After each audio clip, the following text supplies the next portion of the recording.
This month our theme is How Miraculous Life Is. And today's topic is letting light in.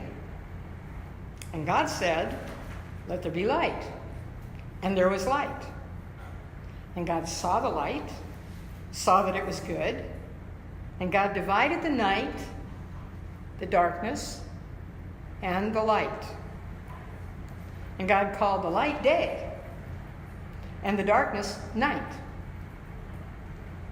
At sundown tonight, as many of you know, today, December 2nd, the Jewish holiday known as Hanukkah begins. You may be interested to know that originally Hanukkah was known as the Festival of Lights.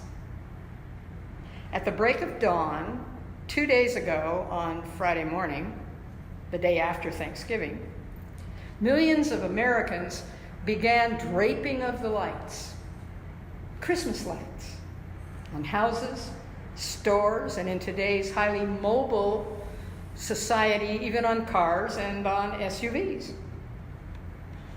Yes, Thanksgiving is the official ushering in of the holidays in our part of the world, isn't it? We talked about that a little last Sunday, that the holiday season can find us caught up in the spirit of giving and receiving. Holidays can cause us to look at the birth of new ideas, new ways of relating to our lives and how we live them. And holidays may cause us to see wonder in all the world, to appreciate richness and abundance, even in the most modest of circumstances and the most modest surroundings. As I mentioned a few moments ago, I've chosen as the theme for our Sunday talks this month, How Miraculous Life Is. For the one mind, the one spirit, the organizing intelligence which creates all things out of itself, God, is the light behind the consciousness that produces ways for humanity to celebrate the joy and the wonder of this thing called life. And that power is an organizing power.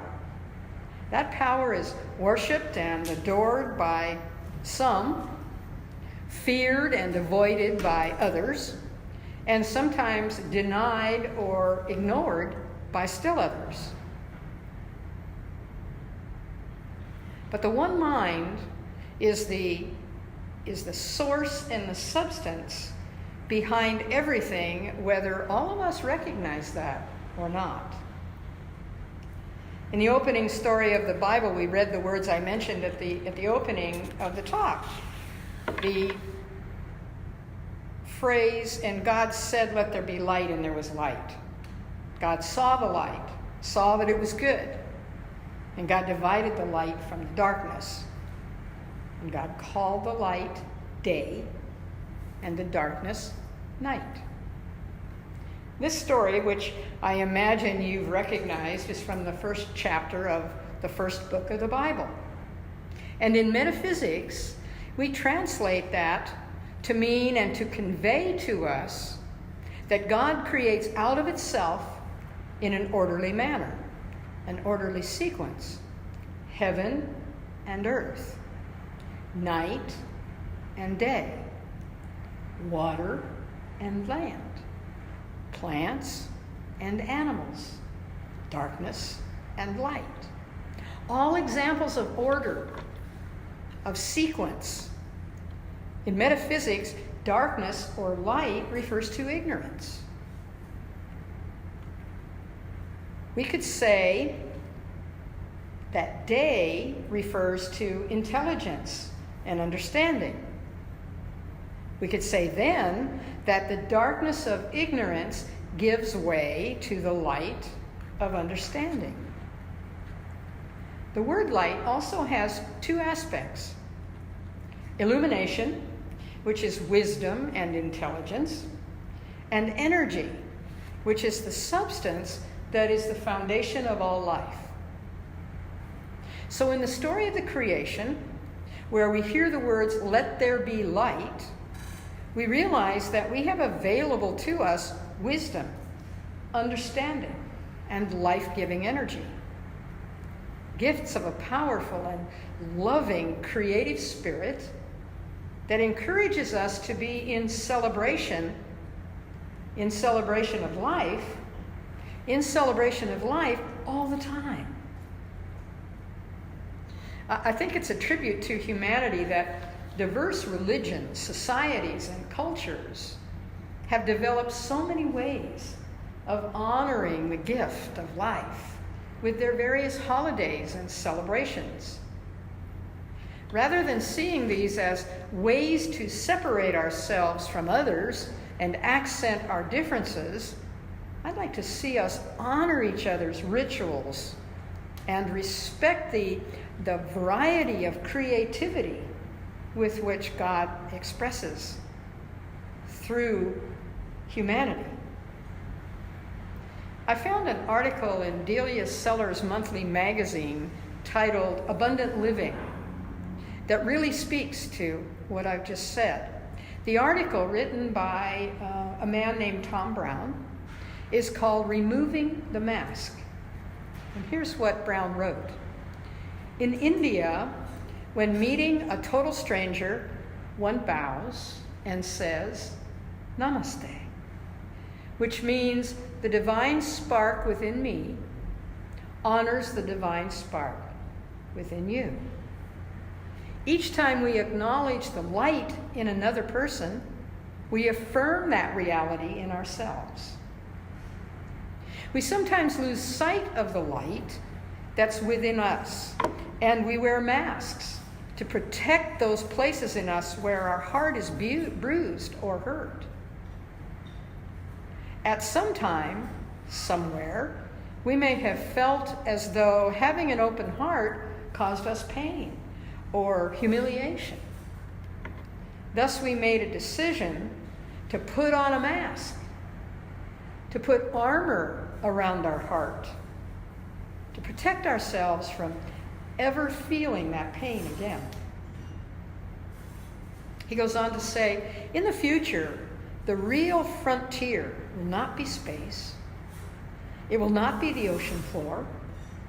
It will not be telecommunications or genetic engineering or any other external pursuits.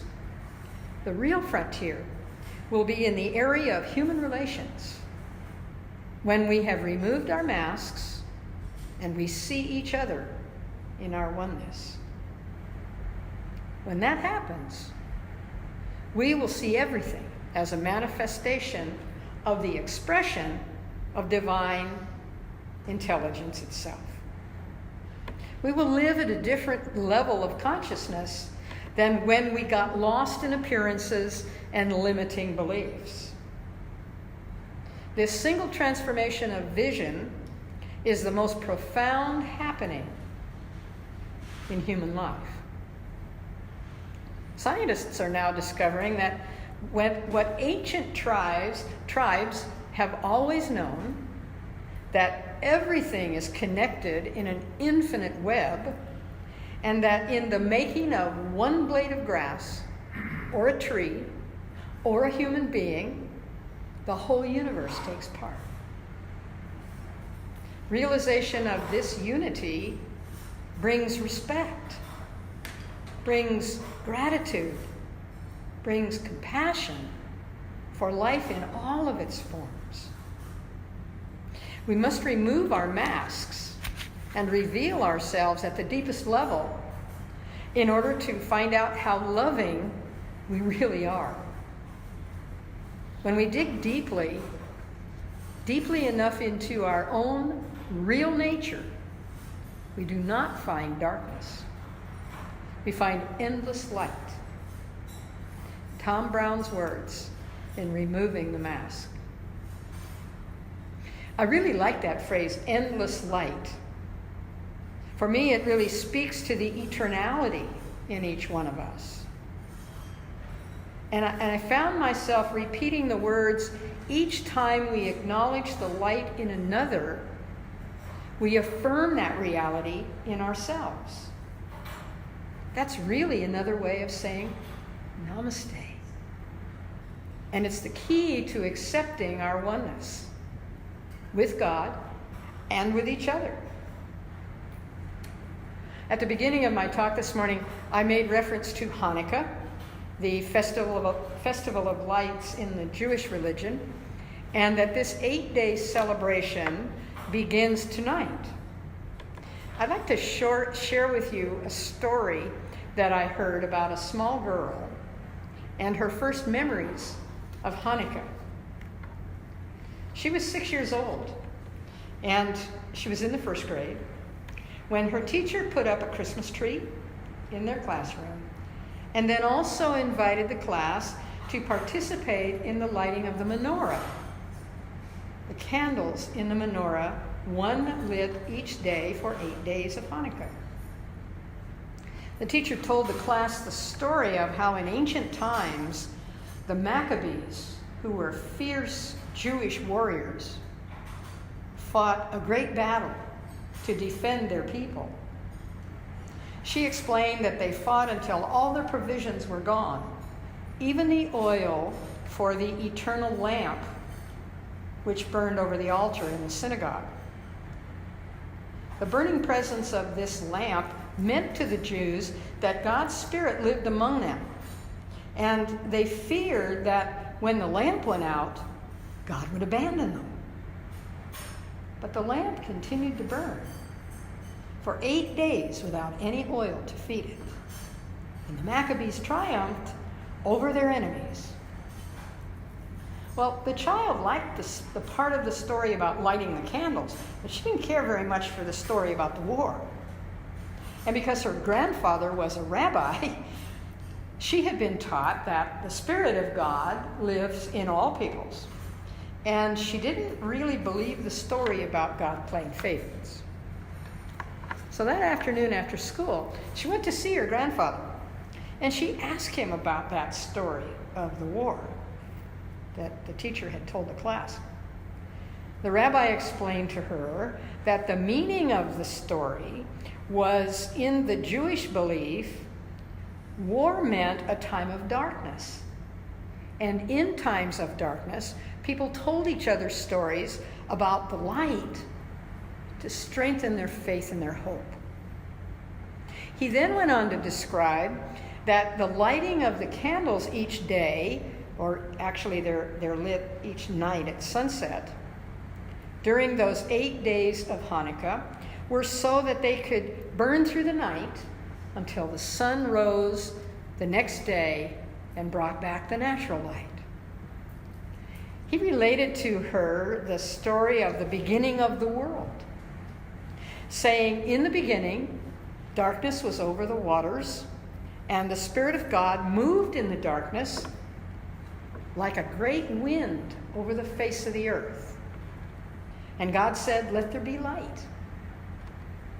The rabbi's eyes shone as he explained to his granddaughter that the light of life and all of its blessings began with God's gift of light. So each afternoon for the next few days, the little girl and her grandfather sat in his study waiting for the sun to set and the room to grow dark.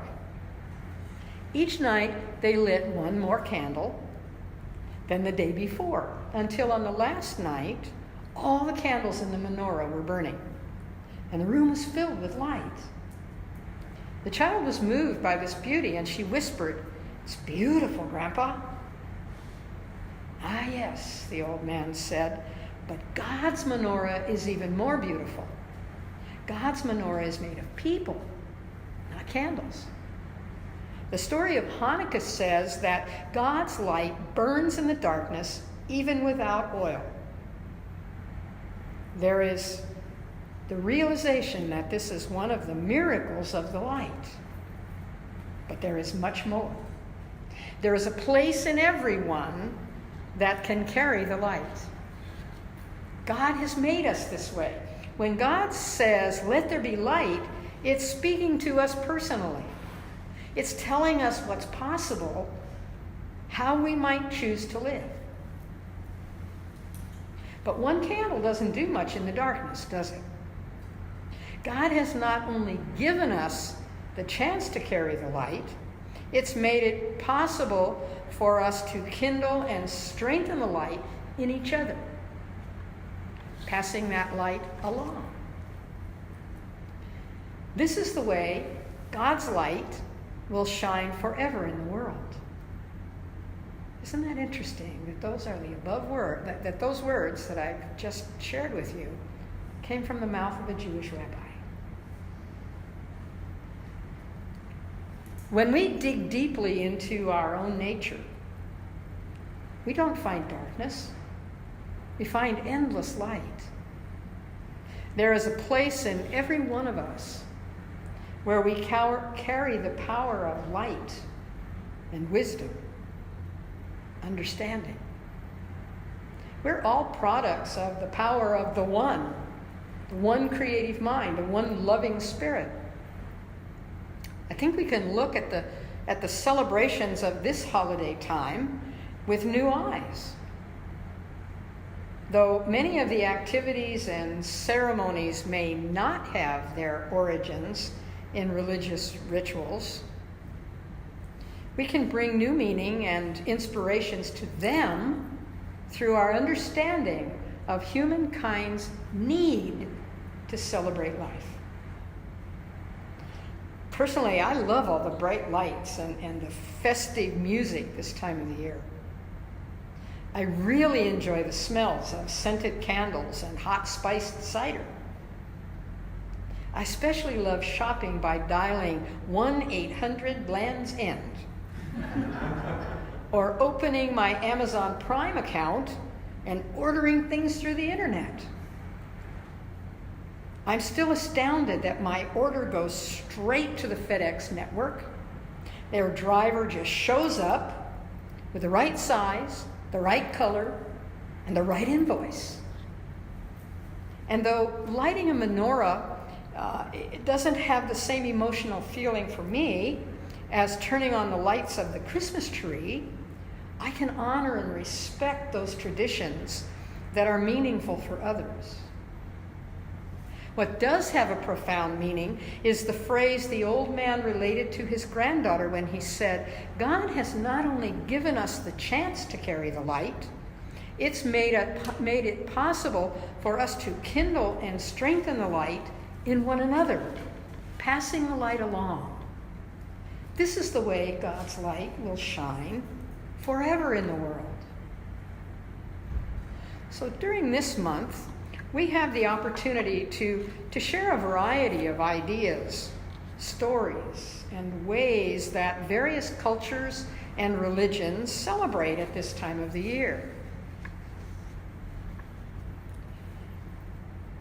Today, we have returned to the source and the substance of all life as we acknowledge the age-old quote, "Let there be light." This light is available to us as wisdom, understanding, and life-giving energy. These are the gifts of a loving, creative spirit who chooses for us to be in celebration of life all the time.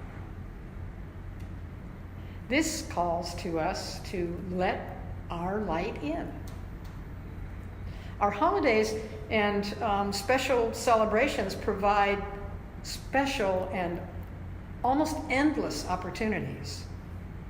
I think for us to be mindful of the gifts we've already received from a limitless universal source is one of the things that we can begin our Thanksgiving with, moving on into the Christmas holidays. And the same is true for the myriad of cultures and societies down through the ages, recognizing a limitless universal source and all of the gifts available from it, by it, through it. Through our cultural holiday experiences, we can learn that the joys of giving, of sharing, and of caring, which are heightened in us during the holiday season, don't you know, can be carried out daily into our day-to-day living and activities. And the same is true for the myriad of cultures and societies down through the ages. In the story of creation in the Bible, God is quoted as saying, "Let there be light." The message there is that we are always at choice in our lives to let that light in. We can choose to stay in the darkness of ignorance, or we can choose to come into the light of wisdom and understanding. Just as it is our own hand that lights the candle or throws the switch, which lights up the Christmas tree, we must initiate action to bring light into our own lives and to honor and respect it in others. So let there be light in your life. Let there be joy and peace and love in your life. For as you let these into your life, you will see them reflected back to you everywhere you look. The divine spark in you, honoring the divine spark in me, is the light of the world. Namaste. And so it is.